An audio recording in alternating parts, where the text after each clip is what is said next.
Dennis Prager was on some Daily Wire special with Jordan Peterson. I think they were talking about the Old Testament. And Dennis Prager, kind of out of nowhere, said that he didn't think that pornography was bad. And I think for a lot of us, myself included, this was kind of like a what? Dennis Prager doesn't think pornography is bad. Dennis Prager is supposed to be traditional. He's supposed to be religious. He's supposed to be someone who argues for morality in ordered society. What is he talking about? Pornography is so destructive on every single level. And when this happened in the conservative movement, the left didn't care at all. The left couldn't care less. The left generally is a supporter of pornography. But what happened on the right is exactly what should happen when someone presents an idea.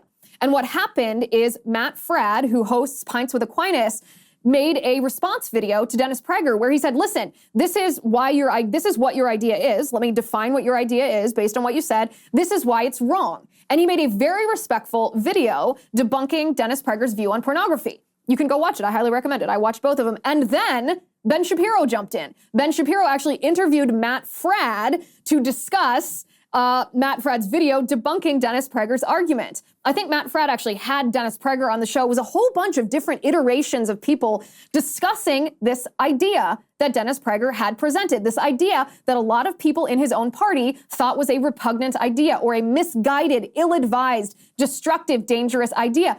And it wasn't fighting. No one advocated to cancel Dennis Prager, even though his idea was, in my opinion, a very bad idea and a not well thought out solution to the problem of infidelity. That's not what we're going to talk about today, but it was such a cool thing that we don't often see anymore, where this idea was making the rounds, and we were examining this idea from every different angle.